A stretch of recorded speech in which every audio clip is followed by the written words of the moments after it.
We're on Vaughan, another Olympic preview with none other than Nathan the Hog Hedge. Ew. When the moments that matter arrive, we call up the Hog for his take on it. And true, mate, you couldn't be more relevant to this conversation. You've done it at the highest level at this venue over many, many years. Veteran campaigner at the end of the road. We're really counting down to the beginning of the event now. The forecast is swirling around like a Matt Burton highball. And, and that really, mate, the devil is in the detail of this one, isn't it? The forecast is what matters. Hog, what do you see when you look at that forecast data? Well, I think, looking at it's still the end of the waiting period, still 10 days out, so a bit can change. But I think what's going to be tricky is the, I guess with the south direction, then southwest, and then really west at the end, and then there's some wind in the middle too. So I guess when you're looking at the conversation around who's going to do well, depending on the forecast, like there's like three different faces and three different direction swells within the period. So it's really sort of throwing a cat amongst the pigeons, I guess. It's got a bit of south, it's got a bit of southwest, there's a full west, and there's some wind, and there's going to be some really clean, nice southwest days as well. It's dog's brekkie, mate. It's a dog's brekkie. It's a hog's brekkie. Yeah. So If only you're in the event to gobble it up. Hey, just on that, there was a hot moment where we bumped into each other in Fiji earlier this year, and you should have seen the hogs rain. Oh, my Lord. Ones out there. We spun over, dude. We come around the corner. We're on the boat, and with Joel, Mick, and Dingo. And we literally come around the corner from the mainland and just see hog backdoor this 10-foot fucking just orb, like a Chope's orb on the ledge, And when we came around the corner, hog, you were in the combo to sort of be a what was it, like a wild card, or how did it work? Because you were in the frame there to sort of get a unlikely startup in this Irukandji's Olympic team for this year. Yeah, well, the way that was the opportunity that could have eventuated there was that through the ISA, I guess the pathway into the Olympics, they dangled a carrot for a country to get a third athlete, another man and a woman athlete. So there was a qualifier, so to speak. And then there was like a short list of us guys who were Tahiti specialist worthies that could be possible candidates to get selected as a third spot. So we're all in the mix. So it was about an 18-month period there where we're all gunning for this third spot if Australia got the third spot. So it was a bummer it sort of evaporated over in Puerto Rico.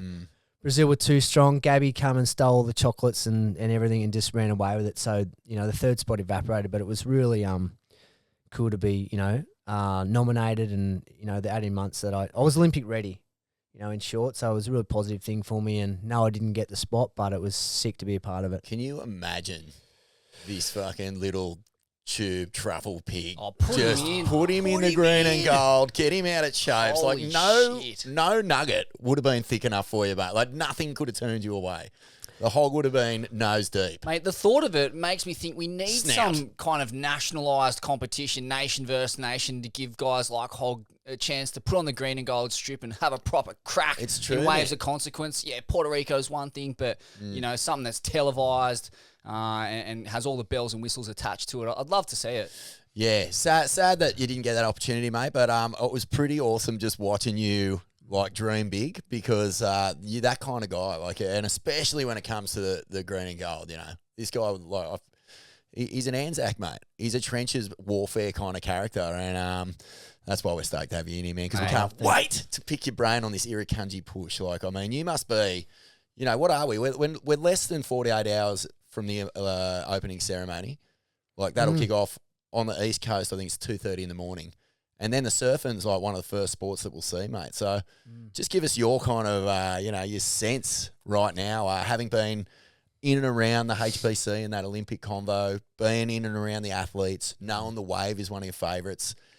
As it's building up now, and that the disappointment of not being there is kind of washed away, how are you feeling, man? Are you starting to get that pride just fizzing up inside you that we're used to seeing at the ABB and stuff like that? Oh, 100%. I mean, we've been waiting for this for a long time, and having been part of maybe being there to now morphing it into a couple of days away, it's just really starting to creep up, and everyone I'm bumping into is just, everyone's frothing, the whole country's behind these athletes, and I think now it's just getting so close. It's just, it's starting to get a bit mind-bending, It's, having been there, as part of that Olympic camp, being a candidate, I got to travel there and do a bunch of strike missions with all the athletes that are there now, and a couple of other candidates as well. So it was awesome to see. I think, the Aussie Olympians, I probably put the most time in there, strike mission wise, and getting over there and trying equipment and getting the wave profile, putting the effort in. They've really put a lot of emphasis and energy around getting to have the understanding of the wave and getting the relationship. And I can see most of the budgeting has gone towards that, and I think that's going to serve our Olympians, the Aussies well, because they're just non-stop doing strikes there. Anytime there was swells there or cloud break, our guys were there, guys and girls were there. So, that's what gives me a lot of confidence for them coming into this week, and I think they're going to be in good stead to bring home the medals. Yeah, and you've surfed in the main event, in the trials, in all kinds of conditions. Given that we're potentially looking at conditions, according to Simon Thornton, the Boog Lord Oracle of the Irukandjis, he's claiming that we're looking at something in that super west 4 foot range, potentially a few rights as well, which is it's happened in the past. What is the secret to getting scores and unlocking scores in that kind of excellent range in more marginal cons out there? Well, I guess, I only speak to my experience being goofy footer and how I've done big scores there and how it's played out from what I've seen. And I think, depending on the direction of the swell, I think being a goofy footer, if it's south, or even southwest swell, you really need to be coming from behind it. They don't want to ever see anything slowing down, that double arm kind of, manufactured slowing down into the barrel to get deep. It's always got to be from way up the point.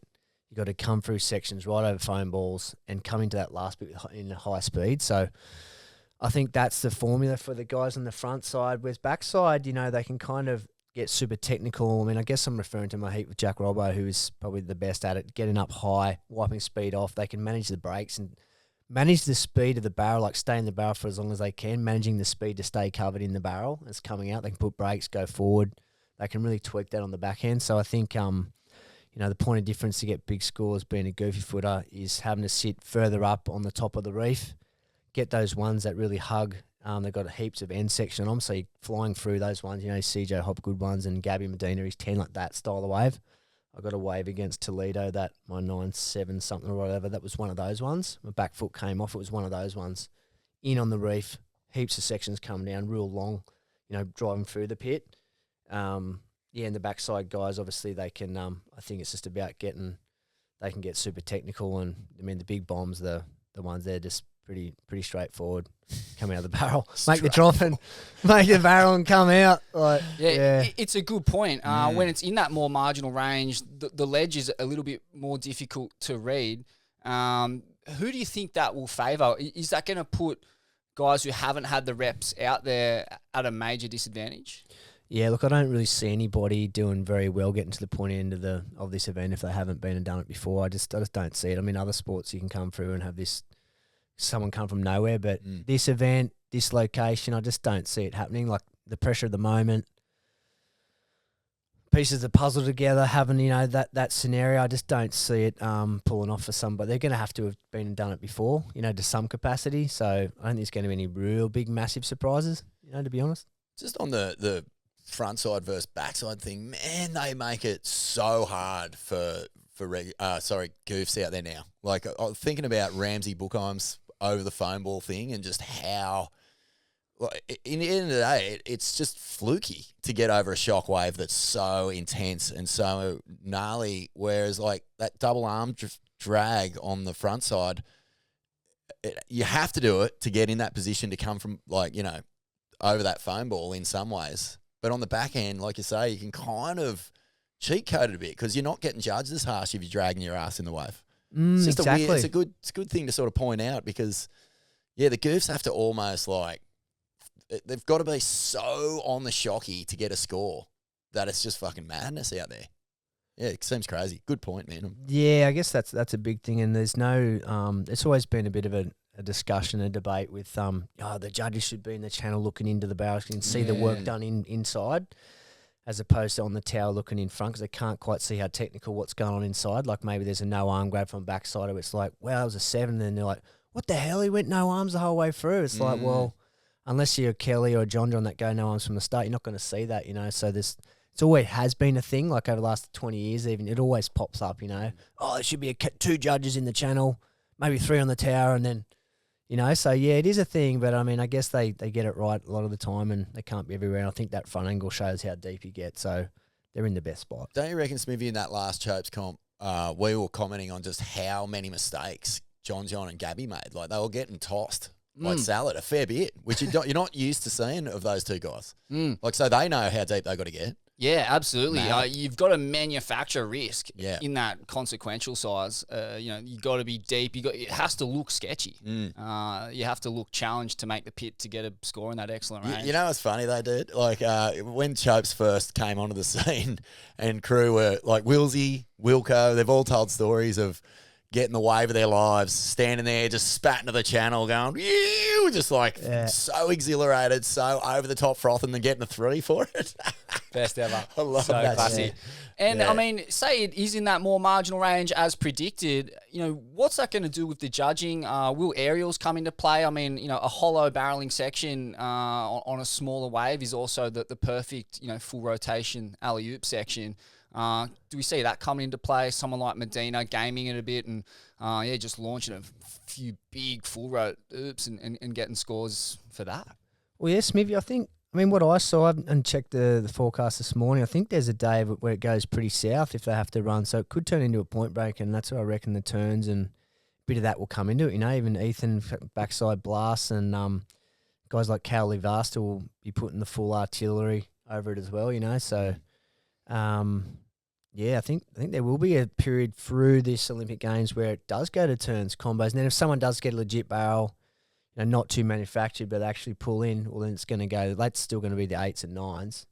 And then I think if you do, you know, barrel with a turn, you know, you've probably got a 7 or an 8 there. They're not going to get too crazy. Turns, I don't think you're probably going to get over a 7, but that's just my opinion. And then, you know, depending on how good they are and, you know, the last turn onto the dry bit, like, you know, but yeah, it's going to be exciting, eh? Yeah, that is going to be interesting, seeing guys grind out scores on that end section. Fully. Fuck. Yeah, especially when it's west, dude. Like, if it... Like, it's still going to be like, you know, criteria. You wake up for the event and you try to get the theme of the judges. It's Olympics. It's still going to be... I don't think the barrel's going to ever go away. I don't think there's a day in the forecast or during this comp where it's going to be just turns. So, you know, you're still going to be tube hounds looking for the pit, surely. I hope. Well, Parko mentioned, you know, in the interview we did the other day that he sees turns playing a role at some point. Yeah. And he goes, well, that just kind of almost wipes a lot of the lesser names and the non-CT guys out of the draw. So he was going, other than the quality of turn, and just knowing the wave so well that they won't be just throwing a Hail Mary on that end section. They'll just deal with it really well. So I don't know. It's I remember commentating an event there years and years ago. You might have been on Tour Hog where Corey Lopez won it. And I think Ock was in the semis. And, mate, Ock was coming out of tubes. It was marginal, like nothing too hectic, but that end section was just the biggest canvas. And, man, I saw Ocky lay down a couple of cars on that were proper, just 7 points on himself. Yeah, just proper. So, yeah, I mean, it does bring the Johns, the Jacks, the Conor O'Leary even, you know, someone who 100%. has that polish, knows the wave inside out, can fully drop a hammer on that seggy. And, like, it's not easy because you're coming out of the barrel bit with so much speed and power. Like, it's really tricky, and then it can, like, trap you and keep you in the wave too. So it's like, it's high drama trying to do a turn. Fully, you know what I mean? It's not like a normal beachy where you just like, it's a no-brainer, can't do a turn. Like, it's full on all the time, every time, pretty much. And that Olympic energy, man, like with medals on the line, like you know people are going to be doing the old Necco floaters into the caves underneath. Like, full send, leave nothing out there. Barnacles in the foot, whatever. And in terms of, you know, when it's in that in-between size where it's going between the different ledges, you know, do the lineups shift? What is the secret to getting positioning right when the conditions, there is a chance that a bigger one's going to show up on the back ledge. How does it all kind of function out there when it's a little bit in between? Well, I guess I'm not going to give too much away, just in case. Just in case. You know, Team Brazil's just there going, yeah, that's it, that's well. That's the one, So let's keep it pretty. Obrigado, Hog. Yeah. Obrigado, my friend. I'm bleeding green and gold here, so I'm pretty biased, but yeah, no, look, it's pretty standard procedure. Most people know this, but I mean, there's a back ledge, and that's pretty straightforward. It's on the back ledge, just 8 to 10 foot, and it just comes in a really straight line. So that sort of takes a lot of positioning and stuff out of play because it's just a big black line that comes in, and it's pretty straightforward on the back ledge. But when it's on the inside ledge, well, let's take a step back a little bit. In between sides is tricky because it's like known as a mid-ledge crisis because it's not back ledge, it's not inside ledge. That's tricky. So it could be that could come into play during this event. Maybe at some point. It happened to me with Kyo Belly in the morning. The swell was dropping. I got my 8-8 on a bigger set, and then as it was dropping through the heat, it happened. I went a few waves that looked like they were going to barrel set waves, and it was in between. It wasn't back ledge. It wasn't inside ledge. And it's when I got my 2s, it was just high and it wasn't barreling. It didn't have that real thickness to them. So I know that from first experience, and I've seen it play out before. But I think for this event and for the Olympics, it's going to be mostly inside ledge, which makes it somewhat more simple. And then it's just a case of, okay, swell direction, putting the pieces of the puzzle together, how deep to be. And obviously anything with a bit of west is going to give you a proper barrel, where south keeps it up high. So, without going into too many particulars there, most people think the left-hander comes in there in Tahiti and it's a pretty straightforward, just depends how deep you want to get. But in actual fact, there's about 5 or 6 different wave profiles that you're looking at when you're in a heat, depending on your scenario, and I think, having the intimate relationship with the reef, knowing each crack and knowing, what's required, knowing where the 8s and 9s are for that scenario, knowing where you can get your 3 or 4s from, understand the ocean, like putting the pieces of the puzzle together, and knowing when to shift and switch to plan B. I mean, that's the case in every location, but I think Tahiti Olympics even more so is going to come into play. And with that inside west bit too, like you can win a heat in 3 minutes because you can get back out so quick. So it's sort of everything's heightened, and if you know what's going on out there, it's never too late. It's never over. So, geez, I can't wait. It's going to be sick. Well, let's get into a few of the favourites. When you put it like that, this event screams Coley Vast to me. It seems the more marginal the conditions are, the more he springs into contention. Not, obviously he's a master when it's big too, but just the ability of locals to read the ribs and wonks and see the double up thickness in the waves that approach there. Yeah, I think that he's a threat to go deep, but there's real question marks over his ability to handle pressure at this level. What do you make of Coley's chances? Yeah, look, I think he's going to be right up there. I think he's going to be on, the top, in the top 5 for sure. I think you get, semis up to a medal potential. I can't see him not getting there just with his read on. I was in the water in that year. I did well. He got second, and I saw him bawl his eyes out after getting second. And I've got second myself, and I know the pain of that. And I think he's going to have some unfinished business, so to speak. He's got the whole country behind him, and it's the closest thing Tahitians have to a home Olympics. It's the only thing they've got that could qualify as that. So imagine his life, the change that it would make to it if he is in the eyes of France, bringing home a gold medal for their tally. And surely these are the first Tahitians to ever compete in an Olympics or close to it. I can't imagine what other disciplines Tahitians would be getting a start in the French Olympic team. Well, baguette eating, poisson cru making, spearfishing. Is that in the Olympics? Oh, that would be fucking sick if it was. They'd win all the rowing. Yeah. Full beast, ocean warriors. Yeah, I mean, there might be a few Tahitians in some rowing. Yeah, it's an interesting stat, but nonetheless, sometimes the expectation and the energy generated by a hometown crowd can help you deal with the pressure because you're not surfing for yourself. You're able to kind of compartmentalize and just focus on bringing the bacon home for your people. I mean, man, oh man. Imagine being Vahine and Carly going into this thing. It's wild, the entire island. It's just the Tahitian Olympics to them. There's nothing else. So it's the biggest opportunity. They're going to be the hardest to deal with for sure. Just like you said, Hog, that determination. I've seen Kylie come in from QE heats in just shit. Yeah. Where he made a priority mistake or something, then punched the fucking living shit out of his boards. Really fiery competitor. Yeah, he's got that mongrel in him too, and super feisty. Even how smart he played at the heat with Kelly in the semis, just his read. I know Kelly had a game plan. He was so close to pulling it off too. Like, he had got that bigger wide one, but how he adjusted and adapted and just fed that inside, you know, it was kind of like, it was radical. But in saying that, you know, I guess, you know, World Tour events one thing, but Olympics is another whole big beast, and whether that does play on them, like, let's reel it back to like an ABB, like surfing for yourself as opposed to surfing for your club. There is an added pressure. So what's the Olympics going to bring to that in the whole country? And, like, are they expected to now that they've been podium finishes? Like, as long as that doesn't unravel them, you know? Well, Owen mentioned it this yesterday in the potty we ran with him that when he was in the, you know, Surfing Australia Irukandji camps, they got access to all these athletes, one of them being Kathy Freeman. Wow. She was like saying, you know, wait, there's this thing. It's called an Olympic moment. Every, like, athlete, psych or coach says you will feel this moment at some point. And he felt it after his first heat. He reckons he started, like, crying once he pulled the rashie on because he knew he was surfing for Australia. Yeah, it hit him. It hit him. Yeah, big time. Olympic moment. And Kathy was saying, you know, like, everyone is going to have this moment, and it's how you deal with that moment that either lifts you to a performance level that you've never had, or you just melt. Mate, I was actually... And I was at the Olympic Stadium to watch Kathy Freeman run in the semi-final. And the hush that falls over the stadium and the intensity of that moment and the amount of pressure on an individual to perform there's nothing like it in front of a hometown crowd. That is, I mean, we're not in a stadium of 120,000 people, but for the Tahitians performing in this event, oh man, they're going to feel that every step of the way. Exactly. And the Australians are going to be up against it big time.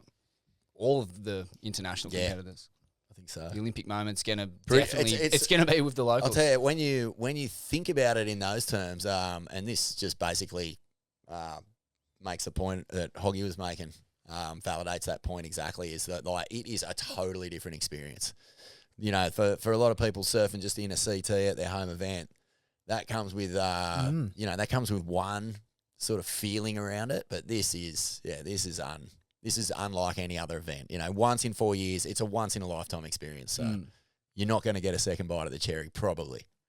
Moving down through the list, Medina obviously qualified the hard way through the ISAs, and mate, that's an amazing story in itself. You know, just would not be denied. He is the best surfer in the world, currently on tour. At the end of the road, he's a 2-time winner. He's a 6-time finalist there, and he's just bulldogged his way into the big dance.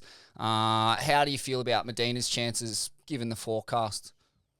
Oh, he's going to be very hard to stop. He's, full beast mode too. Just like you said, his campaign leading into this, he's so strong and powerful, and his desire and like, it was life or death to him to get in this big dance, and you know, he's achieved that. So I think it's almost going to be like a celebration from the hard work he's done, is sort of my sense for him, and that's a scary place with him, you know.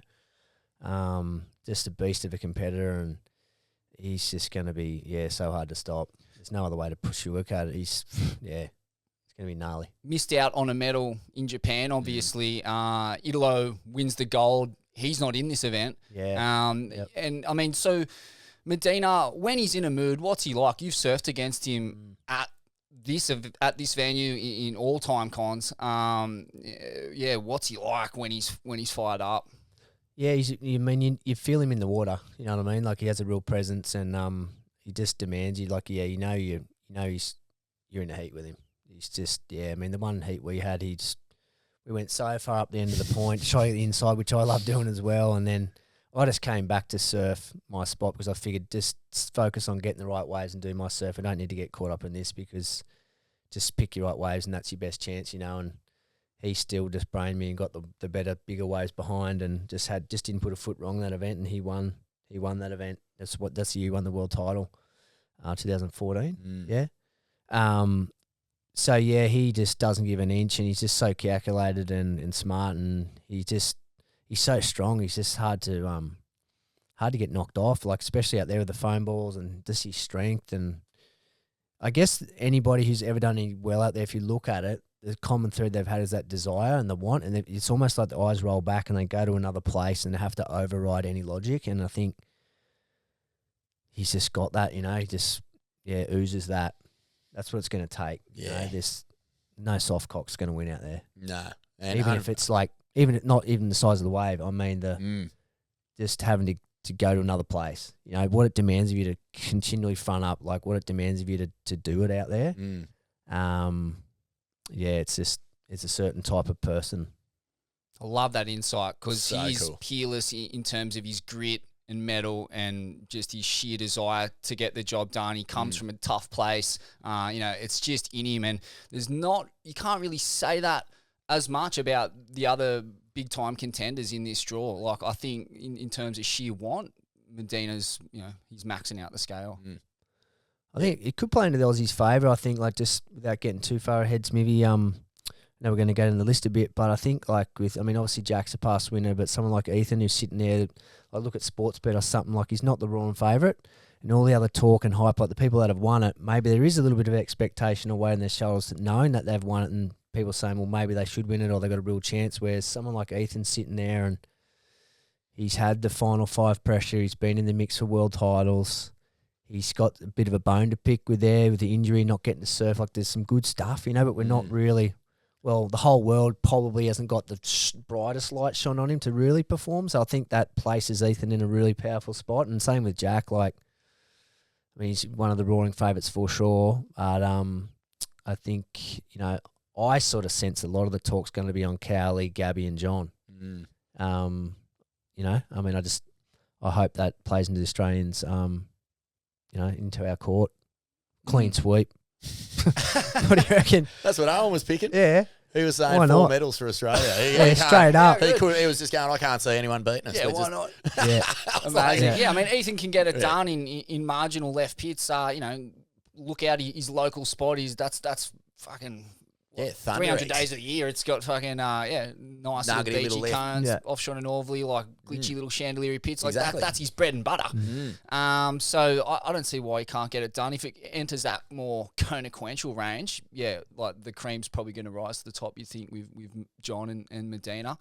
But if it stays in this hog's breakfast, Hey, I think like with Tyler too, like, she's done pretty much everything in that world, in the surfing world titles, and pretty much achieved everything bar this Olympic. Huge carrot dangled. So I think this, her incentive too is just going to be massive. Like her want and grit and desire is going to be massive, and Molly, they both, looking at results the last time they got 5th each. But I think Molly's, performed in the critical moments, getting a 10 at pipe.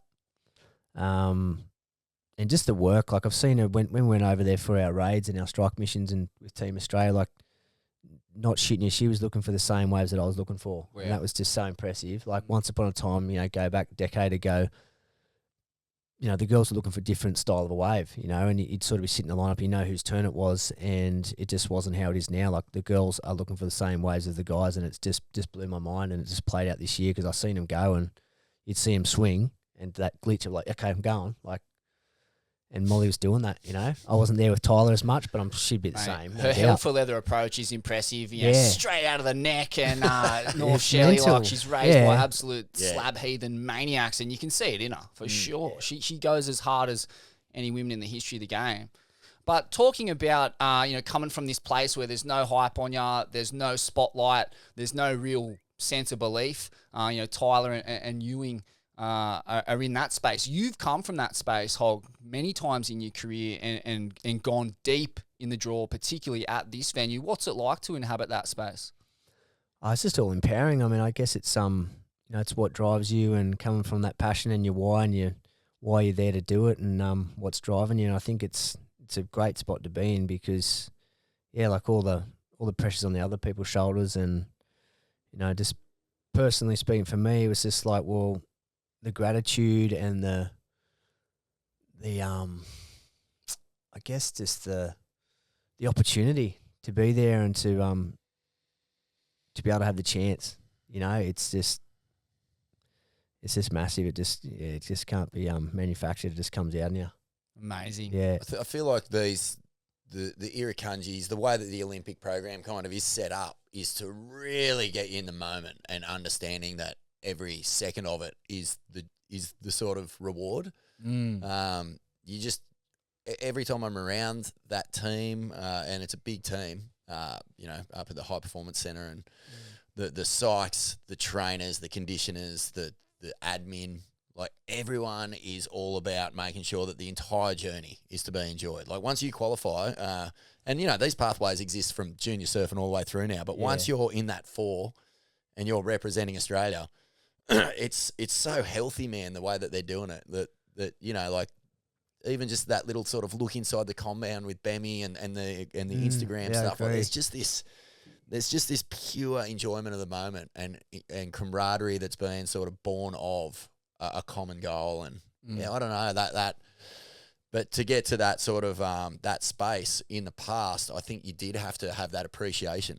And like if you're a top level pro and you're getting that opportunity, maybe it can work against you sometimes if you're not aware of that. Like you can get to the expectation can become a thing. But right now it just seems like there's such a level-headed calm with this Irukandji team, especially going into it. Yeah, I think you're right, Vorno. I've sensed the same too. I think they're enjoying the process, and there's an end goal and an outcome, but I think when it's time to get serious, they'll get serious, but it's about enjoying the process. And, like at the end of the day, like those 4 Olympians that are representing Australia, there's some of the best people you'd ever love to meet. And I'm just so proud that they're representing our country. Good call. They're all so different in their own right, but they're just such great people, like just legends. Like couldn't have any better people representing our country. And then so, it's a bonus that they get to surf. And I know we want to win and they're going to surf and it's going to be insane, but I'm so stoked they're representing us. And I guess, from what I've seen too on the socials and whatnot, the little look inside the actual camp there, they're enjoying it, they're having a good time. And, I know from a couple of insiders that Molly in particular is in a really good spot. She's never been happier. And, that's a scary place to be in too for the other competitors because, when you hear it with the football players, when the off-field stuff's going well, they seem to be going well on the field. So I think cultivating that, staying in the moment, having a good time, will then play out to when it gets serious out in the water too. Like it's got to, because otherwise you're done by the time the first heat sounds. So much tension and so tight. And, I gather like Patchy be there, psychologists running through it, but I sense that's, I'm not there. I can't say exactly, but I think it's about peaking at the right time more than ever with this team and this Olympics, and it feels like they're going about the right way. Claiming that underdog status, we see sports teams do it all the time, and we're definitely in that position coming into this event.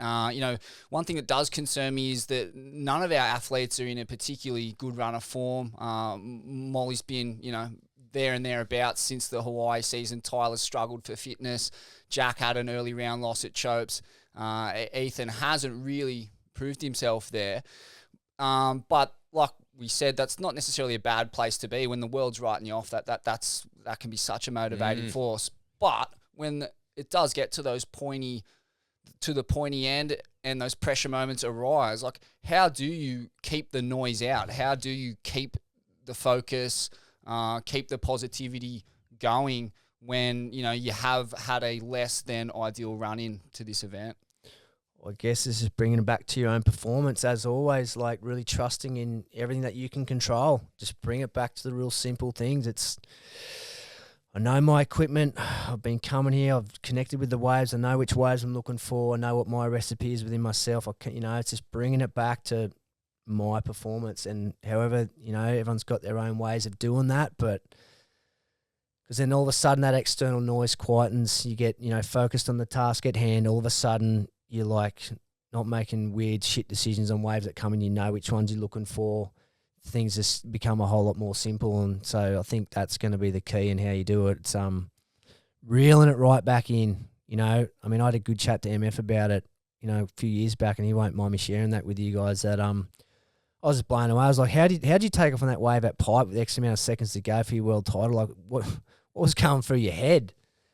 And he just said, like, mate, it was like narrowing it down, focused to like going, I'm doing a bottom turn.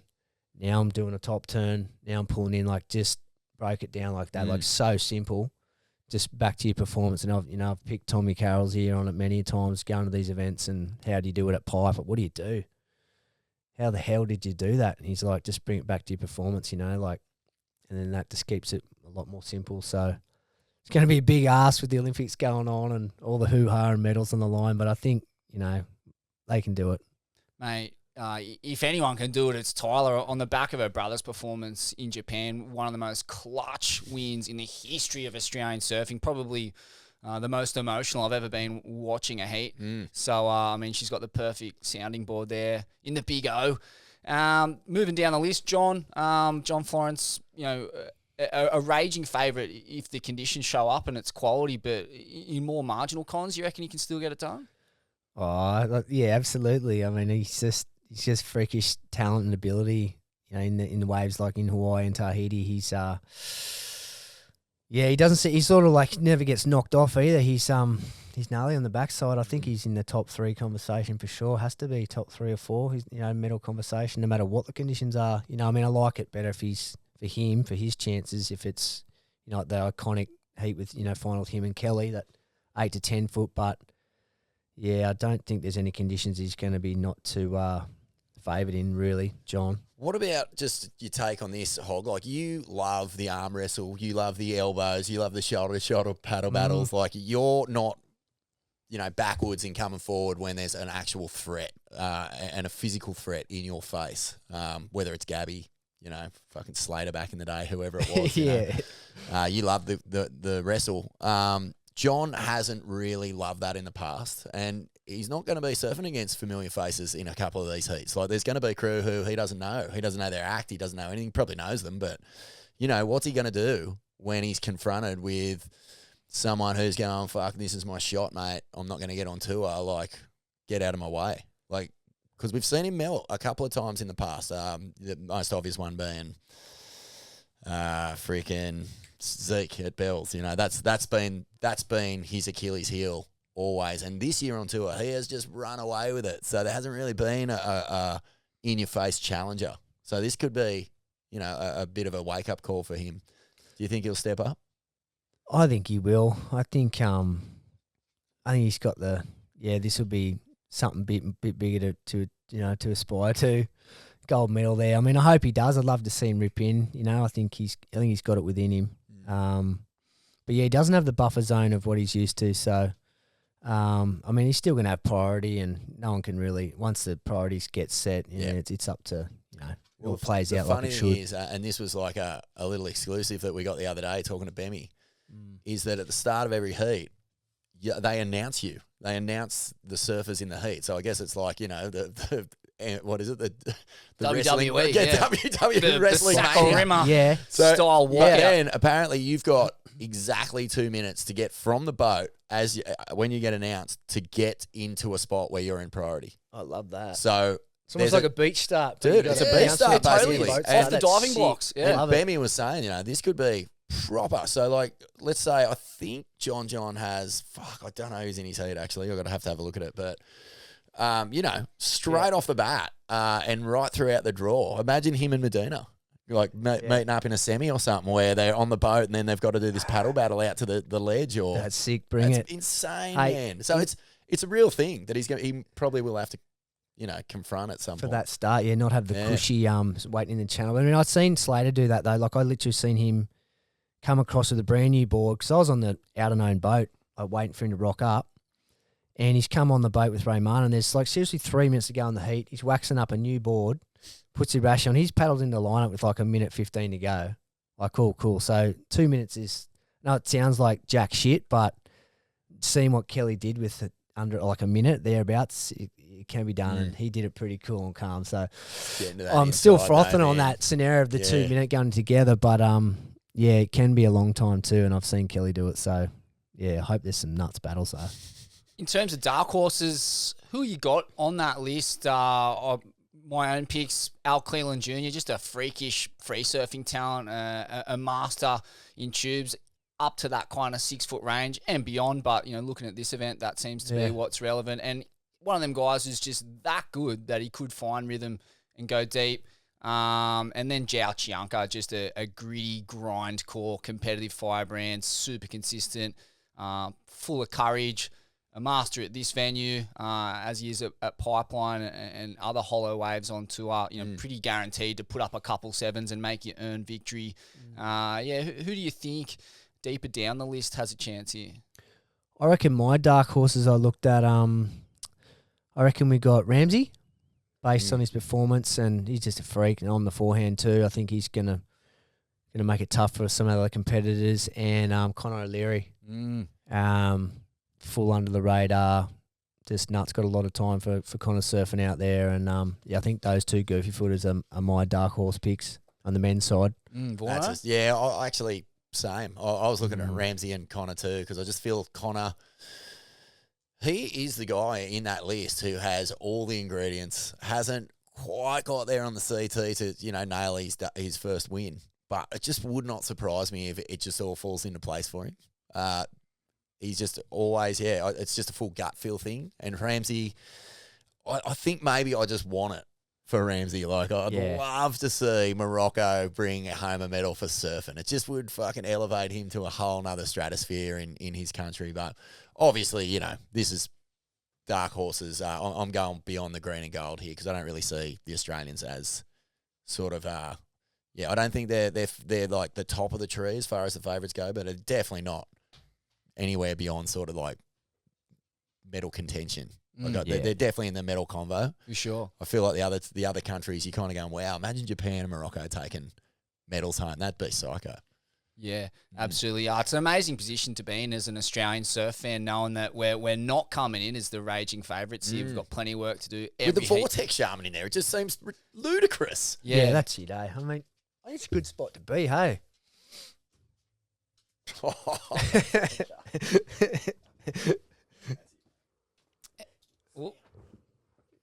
Yeah, we got the cone head. The dog is causing absolute ruckus in the studio. He's knocking shit over left, right, and centre. There you go, mate. Sit down, buddy. Sit down. Good on you, brother. And in the women's side of the draw, Vahine Fierro, the best and most consistent performer at this venue by a country mile. She's the reigning Tahiti Pro champ. I mean, what's it going to take to deny her? Look, I think it's going to have to be a want and a desire, a life or death commitment to either go deeper, get up in her grill too, like be right beside her and just keep asking her the question. I think you're going to have to do some rattling, try to get her off her game, because if she's too comfortable and just gets to pick her waves like she does, like her wave IQ out there is just beyond. So you're gonna have to do something to unrattle, to shake the, just let these local crew do what they do. It's just going to be a walk in the park. So yeah, I'm going to sit deeper. I'm going to be, on the more committed sections, whether that's a bigger wave, whatever conditions, whatever that plays out as being, that's what it's going to have to be, I reckon. Yeah, no other way around it. Hey. And in terms of who can knock her from the perch, Tatiana, obviously, she got that 10 in the last event. You got Carissa Moore, the defending gold medalist. Who else in the draw? I mean, what do you make of those two contenders? And who else in the draw? Obviously, Molly's in a bit of a stale patch of form, but she looks so locked in for this event. That's obviously just bringing energy and focus is enough to arrest slumps in form. But yeah, who do you see outside of Vahine challenging? Well, I think given that Carissa's won a gold medal, I think that's going to be a big advantage for her, and she has really stepped up and put a lot of time and effort into backside tube running and at the location. I think, as far as everyone else having to deal with the Olympics and what that'll bring, she's been and done it. She's got a gold medal, so I think she's going to be worth looking out for as well. And, I think Molly too, like I said, she's feeling really good at the moment, and I think knowing her commitment and what she was doing over there, I think given, couple little things go her way, I think she'll end up in the real pointy end as well. We've mentioned Tyler already, full beast mode. She's, sitting right there, ready to pounce as well. I did see someone further down the list, like way further down, that kind of sparked my interest, is looking at purely like odds and what goofy footer, forehand, full bulldog loves it, is Sarah Baum from South Africa. Way down the list, like 151 to 1, whatever it is, but she on a forehand, she doesn't mind packing a big forehand barrel, and she could, who knows? Full down list dark horse. Yeah, possibly. Technically so sound, Sarah. Great so Yeah. far. Yeah, EBC by way of Newcastle, so spends a fair bit of time in the Steel City, just Yeah, ripping full out. bit. Got a fair bit of grit. Yeah, yeah, I like Balmy. She just took out that J-Bay comp, so Yeah, she'll right. have her own little boost Yep. of confidence coming out off the back of that. And Katie Simmers obviously dominating at the World Tour level, but yeah, a few question marks about her backside tube riding technique in the context of medal talk. Is she a threat? I mean, she's there. I don't think. I mean, how she's fronted up and the way she's performed in the big moments, for sure, she's got to be a threat. But I'll be honest, she's slipped my mind. I mean, when I think of Katie Simmers, I think of the forehand. Whether that's just been she hasn't had the time or the place, the opportunity yet, I'm not sure. But yeah, I haven't had her as right the pointy end. Team Dorian though, the Grand Poobah calling the shots there for the American team. Simmers, Marks, Moore, and John. Fuck, there's some pedigree in that lineup with And Griff. Yeah. Well, I think Tommy's over there too for Griff. Right. What about Louis Egan? He's in the mix too. Oh, there's a few turncoats in the mix. Are you crikey, what kidding? a- Louis Egan. It Well, must Louis be pretty Egan's with hard Caroline, so walking they're all around there. Tahiti, watching, looking at all these Aussie super coaches in other colours. Yeah, but And John repping a big American flag decal on his ball. Yep. Wow, Yep. that's somewhat controversial, isn't it? I don't know. It's always a bit odd when these characters from the outreaches of the empire start repping Babylon, but you do what you do, I guess. I mean, all I know is we've got Bede, we've got Micro, we've got Bemmy, we've got Kate Scazza, Patchy. Who else is over the team Australia? Plenty of grit in the mix yeah, there. There's so much. I mean, we've got the right crew in our corner, don't we? We do. Mate, just another sort of world-beating favourite who, would be a favourite at any other event, but isn't, is Philippe Toledo. How do you sort of rate his chances in this event, given that, he hasn't put a Rashi on for a long time now, 6 months, 8 months? Not longer, probably like getting onto a year. And He's one of the most experienced surfers in the rights at Chopes, if it goes to True, rights. Probably the only guy in the draw who's gone right out there. But I was going to say, he's got. It'd be so interesting to know what kind of pressure he's feeling, if any. Like, do you reckon he's going over there? Like, surely he's there's a sigh of relief that it's not going to be Thunderdome. But it could still chuck up some challenges with those eggy Thunderdome. West bowls. Yeah, I mean, Philly, no one's really talking about him. They don't seem to be at the moment. But I think, yeah, I mean, now you mention him, I mean, he stood up in our second heat over there. He had a couple of real high sevens and gave it a good crack. That's mighty. Hey, Well, that's mighty diplomatic of you, mate. He stood up, couple of high sevens, well played. no, he did. He went well. Yeah, no, all right. But the thing it is, was like serious. with the forecast, Yeah. I think he's going to be hard to beat as well. Like, I think he doesn't free surf much. I don't think it's real worry that he hasn't put a Rashi on. He's done that many contests. Like, I'm not too worried. I mean, you see him around the comps and that. Like, whenever you're at a World Tour event, you never see him free surfing. Like, he just surfs. He just leaves it all for the heats.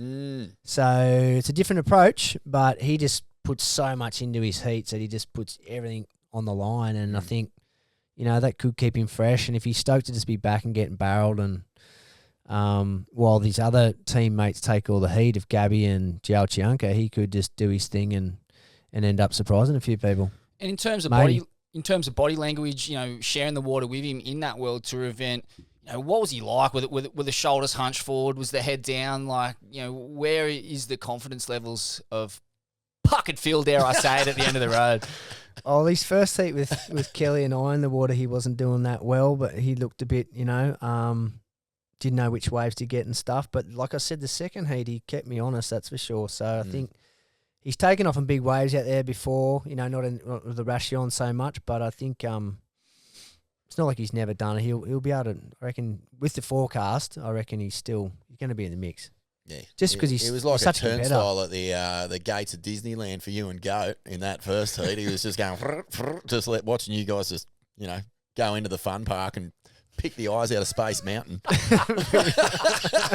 But good on him for having a crack in that second one. But I don't know. It's he's the sort of like the dark horse for me in terms of the unknown. Like, what sort of field Toledo are we even going to It's get? a massive story. It's fascinating, It's isn't huge. Yeah, it's crazy. Yeah, just on the women's side, like if I was going to pick someone who, I don't know, has sort of like elevated their surfing in the last 6 months, it'd be Tatiana. She just like got that fucking monstro 10 out there. She'll be hitting the ground running for a Chopes medal for sure. Yeah. And I mean, I don't know for sure, but when she first changed allegiance from Hawaii to Brazil, it did feel like the Olympics was the goal. You know, I don't know if she was really what other reason she would have done it for. That seemed like there was a stack of American talent.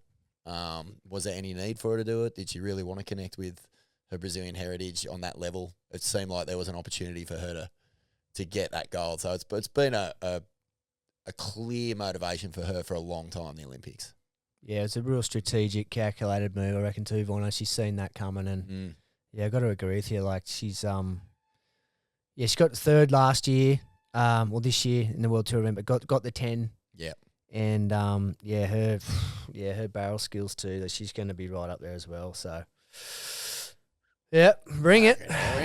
Few names in there, eh? Oh, yeah. Phew. Covered it all. Any last words before we head into the big dance, Hoggy? Oh, I just want to see the Aussies rip in. Just, you know, if they are listening or do have a listen, just how proud we are of you, and you know, just leave nothing out there as you will, and bring the sting.